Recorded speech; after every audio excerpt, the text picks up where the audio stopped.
Okay, back to Depression Quest Part 3. It's a breezy Sunday afternoon. You've allowed Amanda, an old friend from school that is in town for the weekend, to talk to you into leaving the house for coffee and catch up.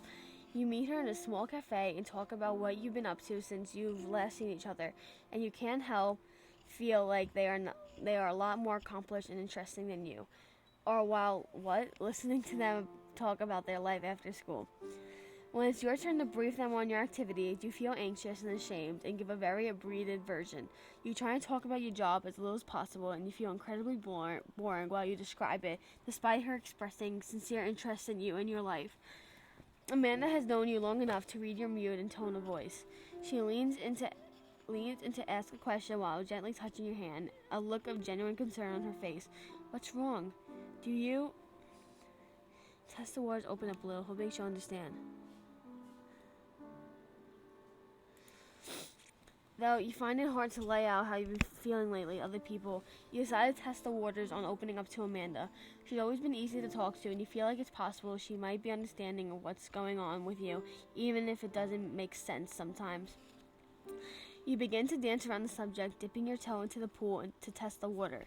Surprisingly, she catches on quickly and is even able to guess what you might say next. She asks the right questions, leading you to elaborate on your emotional state. You apologize profusely the entire time, feeling like you're being obnoxious, but she reassures you that you aren't burdening her. Amanda reveals to you that her mother suffers from clinical depression, and that she has spent many nights talking her through very similar feelings. She mentions that therapy and medication have helped her tremendously and suggests you give it a try. You fight it and feel somewhat like a charity case, but she tells you that she'll get the number of her mother's therapist and email it to you as soon as she can. Afterward, conversation drifts back to small talk and shared hobbies, and you spend a pleasant afternoon together. For the rest of the day, you find yourself wondering if therapy or medication can really help you, if you have an illness or are simply complaining too much, and remember horror stories you've heard about antidepressants. You're not sure about what you'll do if she remembers to email you the number for the therapist, and you secretly hope she'll forget about it so you can avoid dealing with it at all. It's glaringly sunny Monday, one of the few days that your brother Malcolm is in town and free long enough for you two to actually see each other. You have a dental appointment that day, but you make plans for him to pick you up afterward. Your appointment takes a little longer than expected because your dentist tells you that you've started grinding your teeth in your sleep to a worrying degree. Given how nearly everything in your life has been feeling enormous and stressful lately, this doesn't come as a surprise to you. He suggests that you try to reduce your stress levels and fits you for a night guard. It feels awkward and too big for your mouth, and you feel embarrassed looking at your puffed out face in the mirror with it in. You finish up the appointment in a hurry and leave about half an hour overdue for meeting your always punctual brother in the parking lot. You finish up as quickly as possible and leave the building to scan the parking lot for your brother's car, but you don't see his old Civic anywhere. You pass a blue Camaro and jump as it beeps you, causing you to jump in surprise. It takes you a moment to realize it, but it's Malcolm in the driver's seat. You hop in the passenger seat and compliment him on his new ride, and mentions that it's a perk of a promotion he's recently obtained at work. He starts telling you about how much more money he's making, how his career is really taking off, and how he's starting to look at houses with his wife soon. You clutch the bag containing the night guard in your hand and feel yourself clench your teeth as you think of your crummy apartment and how long it's been since you've been able to take a day off work without having to worry about making ends meet. He's only 2 years older than you, but it feels like he's ahead of you in every other aspect in your lives. So, he asks, how did your appointment go? Did you get drilled full of holes or what? A sense of shame creeps over you.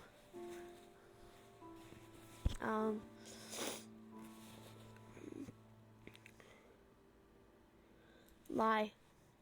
Oh, no, just a cleaning. Your voice trails off as you stare out the passenger side window, head resting on your hand. There's a brief silence. You can feel your brother's eyes on you. You hear him take a breath, preparing to say something, then hesitate. Though you may not exceptionally close anymore, you know that he can tell you're holding something back. You brace yourself for probing questions you really don't have the energy to answer. Hey, why don't we get something fancy for dinner? My treat. You feel like a little kid again, being looked after by your big brother. A part of you prickles up and feels pathetic for this, but the larger part of you that is stressed out, exhausted, and grateful for the familiar comfort of family. Malcolm never presses you further that night and takes your mind off of things for a while. It's a dry Sunday morning. You grab your morning coffee and scoot your rapidly growing kitten off your office chair. Despite her protests, sit down at your desk to check your email. A new message pops up in your inbox almost as soon as you do. It's from Amanda, and you remember your meeting in the cafe and awkwardly bringing up your feelings to her. Subject: Hey, buddy. Body: Hey, sorry it's been a few weeks. I meant to get this to you sooner, but it took a while for me to get a hold of my folks back home. Dad told me to say hi, by the way. Anyway, I remember what we talked about last time. I saw you and I hope you aren't insulted, but I asked my mom for the number for a therapist. Don't worry, I didn't tell her who it was for. I think she's worried about me now, though. Anyway, the number is 647-723-5274. It's a really good office. You should look into it. Talking to someone never hurts. If you're worried about money, don't be. They're one of the few that has a really good sliding scale for fee system and won't charge you what you can't afford. I hope you're feeling better. It was really nice to see you again. A. It's still early enough that you can call and make an appointment today. Your kitten curls up in your laps as you consider what to do. Let's call the number. You read through Amanda's email 2 or 3 times, then sit and stare at your computer for a while. While the memory of that uncomfortable conversation makes you feel newly embarrassed and self-conscious, part of you is also encouraged by the fact that she cared enough to get back to you at all. Sitting in the front of your computer, you start to question things like whether or not Amanda sent you this number out of pity or perhaps some sense of obligation after having listened to you. You question her motives and the validity of her concern and whether or not you think seeing a therapist would even be helpful.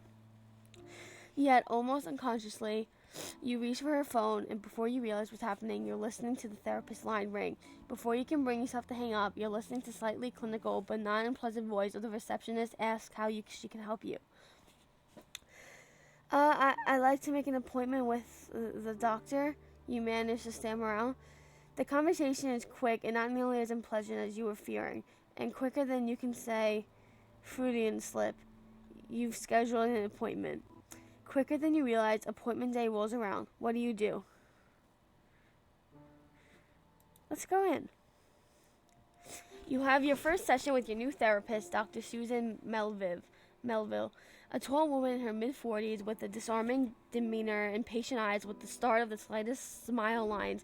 She makes you feel comfortable fairly easily, and which is pleasant surprise after all your anxiety over the appointment. As you leave, you make a second appointment. You're still skeptical about all of this, but figure you might as well see where it goes. The hardest part, it seems, was taking the first step. You're still not sure if and how you're going to tell your family or your partner, but you figure you'll deal with that when the time comes. Either way, you feel relieved that you managed to see this through, instead of being paralyzed with worry over it. Even if nothing comes out of it, you did something you said you would instead of flaking out or running out. You're emotionally exhausted when you get home and collapse into bed. You sleep better that night than you have in a week. You're not sure if it's because you were so tired when you got home or if it's because of the therapist. Okay, guys, that'll be it for this episode. Please like and comment if you want more of Depression Quest. I know it's a little bit weird because